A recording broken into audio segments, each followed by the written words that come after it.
Indiana, and in southwest Michigan again today until 8 p.m. tonight. Chicago's Morning Answer continues next. AM 560 Weather Center forecast. Partly sunny. Thunderstorm could crop up again today. Hot and humid in 91. 72. Next news at 8. Chicago's Morning Answer with Dan and Amy continues next on AM 560. The Answer. From the Matrix Home Solutions Studios, this is Chicago's Morning Answer on AM 560, The Answer.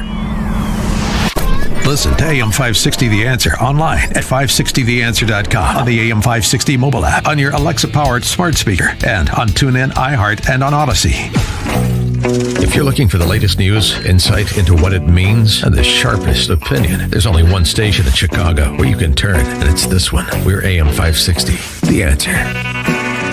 Top of the morning, Dan and Amy. I got to go back to enjoy Vice President Reparation H's comments in Singapore the other day against the backdrop of everything that's happening in Afghanistan, everything that's happening in Congress, everything that's happening with respect to COVID policy.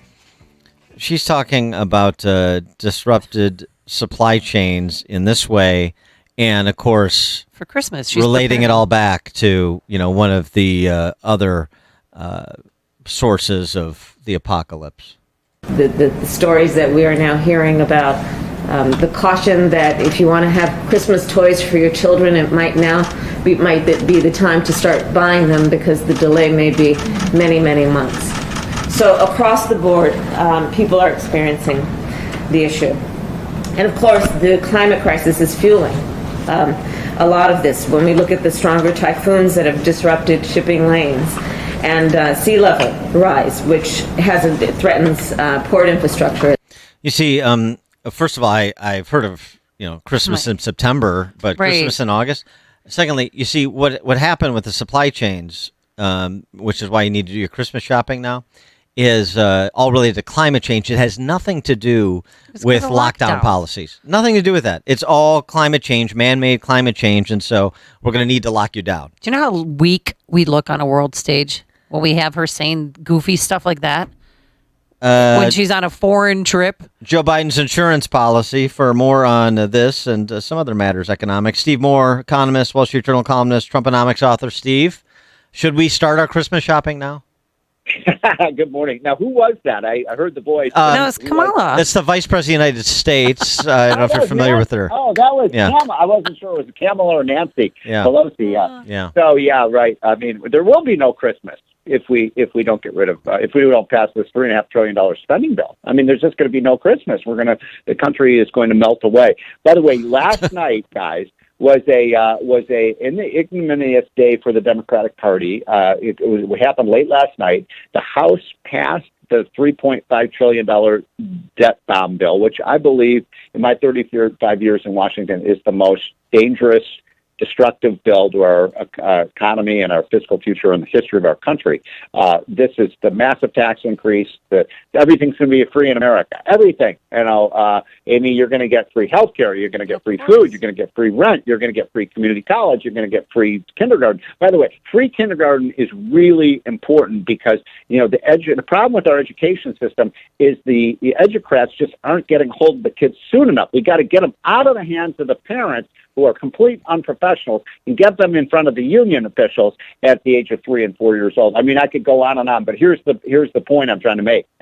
That after weeks and weeks of grousing, and we can't go for this, the so-called moderate wing of the Democratic Party, the so-called centrists in the House, they folded like a cheap tent, and they voted for the $3.5 trillion bill. What does that tell us? It tells us that today it is the AOC, Bernie Sanders party. There is no center of the Democratic Party. They are a donut. Of course. There is no center. Of course. Anybody who thought otherwise is, just tilting at windmills. Well, I thought these guys, I was naive. I thought these guys might hold out. I thought, hey, they've got the power. They can bring the price tag down on this. They can get rid of some of the worst features of the bill. By the way, this bill expands Medicare. Medicare is already going bankrupt by 2026. And now this only accelerates the bankruptcy date of Medicare. So, I mean, I could go on and on about how horrific this bill is. Schumer and Pelosi, they're like two magicians throwing rings back and forth to one another. I throw you the $1.2 trillion Green New Deal bill. Right. You throw me the $3.5 trillion, everything under the sun deal, and then, we'll work it out with our caucuses. I mean, that's what this is, but last right? night, Joe Biden said that this accelerates the, quote, transformation, unquote, of America. Right. I don't know exactly what kind of transformation they have in mind, but it sounds like socialism to me. So we got no stop for the Green New Deal 1.0, the $1.2 trillion so-called infrastructure bill. We do have a stop if Mitt Romney and the weak sisters of the Republican caucus in the Senate can see their way clear to block this $3.5 trillion deal. So what's going on here, I just want people to understand. So, look, Joe Biden is in total meltdown, right? I mean, he's underwater now. I think that his days as president, frankly, are numbered. And then you've got Kamala, who's become kind of a joke. She's like the most reviled person in American politics right now. But I have to give her credit. She's done a wonderful job securing the border, which was root causes. So, and then you've got, Chuck Schumer in New York, who has resigned in disgrace. And by the way, did you see on his way out? Cuomo. I wish Chuck Schumer had resigned in disgrace. Cuomo. Oh, Chuck Schumer. I'm sorry. Yeah, Cuomo. Thank you. I misspoke. And did you see what Cuomo did on his way out? He pardoned a cop killer. Yes. Yeah. A domestic terrorist. He pardoned 10 people. 3 of them were accused of murder. Or have been charged with murder, I should say, not accused. And then I got back from last week. I was in California for 4 or 5 days and observing the wreckage there. And there is a very, very good chance that the governor there, Gavin Newsom, is going to be recalled. The only reason I think it's probably going to fail is because there's going to be a massive voter fraud in California. It's all mail-in balloting. But anyway, my point is the Democratic Party is in a complete meltdown right now. And they realize they've got about 3 or 4 or 5 weeks to get everything done that they possibly can to transform America. And they don't care about what the implications of this are for the country, for the finances, for the stock market, for our jobs. They're just hell-bent on getting this thing done, and they are ramming it through like a steamroller. And the moderates, which was our only hope, they've collapsed. But on the $3.5 trillion deal in the Senate, there's no reason to believe that goes anywhere, right? You're the one who said that. We're laughing at me because I trusted the moderates. I mean, no, I'm not trusting the moderates. I'm trusting Republicans. Oh, I mean, I guess I'm trusting the moderates to not blow up the filibuster. You need to understand. Here's all this stuff is really very confusing because of all the Byzantine rules that we use in Washington. But this is all done through so-called reconciliation. That's why yesterday's bill was important. Now the Democrats can pass this bill and will pass it without one single Republican vote in the House or Senate. But I think it has some tough sledding ahead. I do. I think the American people are so opposed to this. Yeah, and I think Sinema and Manchin. I mean, so what I mean is by the filibuster, I mean the anti-filibuster people that prompted this reconciliation play. So this is a filibuster, blowing up the filibuster by another. Yeah. By another name, because you have the parliamentarians ruling on this, and so now you've got a ready-made case to go to court to enjoin it if Republicans are awake, which I assume they're at least that awake to be able to do that to stop this. So I just think that they're going to have real problems in the Senate in a way they didn't in the House, and it's easy for those moderates to kick it over and say, we got Manchin and Sinema, let them take the heat.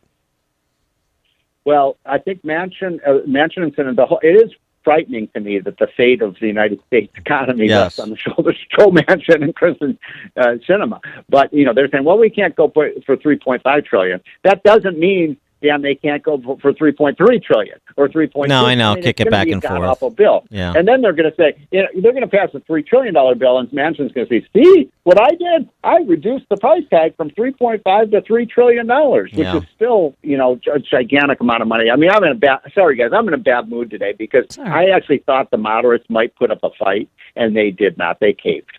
They rolled. Hey, I know you have 2 boys. Just wondering what school's going to look like for them in the fall, or have they started yet? so they start on Thursday and tomorrow, I guess. And so, the mask mandates are pretty universal. They are going to Catholic school. You have to wear a coat and tie. It's an all-boys school. And, we just couldn't put up with the critical race theory and the madness of the teachers' unions. So this is going to be a new experience for us. But there was a new study that came out. We reported on this in the hotline yesterday. It was an international study, comprehensive. It was published in New York Magazine, which is hardly a conservative publication, which found zero benefit from children wearing masks in school. Zero. Right. Yeah. Zero. That's another thing to add to their uniform. They don't. Catholic school. This is like the same thing. They don't need the science and data. They just need to refer to science and data in the abstract and then do what they want to do, and that's how it goes.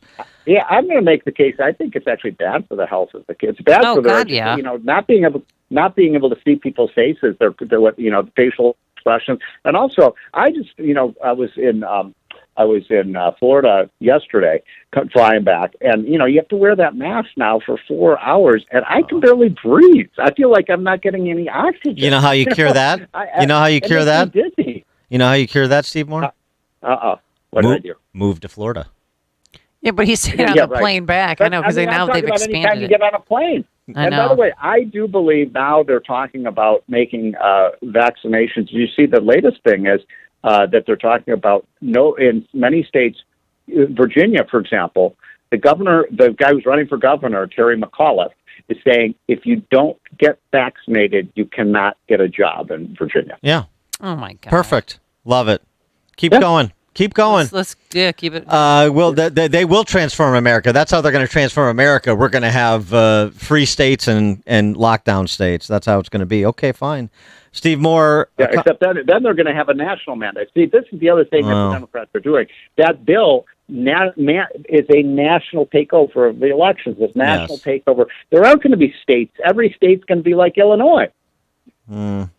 I don't know. I think there's a few steps between here and there, but I'm being a little bit of off. That's what they want, though. They don't want the states to compete because the blue states are getting crushed by the red states. So the way to stop that is to not have national rules that override the state rules. Right. And that way, it doesn't matter where you move to, you're going to be under Stalin in any state. Right. The anti-federalists. That's right. Steve Moore, economist, Wall Street Journal columnist, Trumponomics author. Steve. By the way, the good news is that the NASDAQ hit an all-time high yesterday, so I don't want to end on a sour note. That's good news. All right, that's good. That'll put you in a good mood. Good news for now. Yeah. Yeah. All right, thanks, Stephen Moore, and he joined us on our turnkey.pro answer line. It's like a hot, steaming cup of information to start your day. It's Chicago's Morning Answer on AM 560. The Answer. There has never been a better time to call Crumweedy. Crumweedy Home Pros. Material is back in stock, and now's the time to book your window or roofing job. It's the end of summer sale at Crumweedy Home Pros. Roofs are 40% off. Windows, 50% off. These deals are only through Labor Day. Book it now. Beat the fall rush. 40% off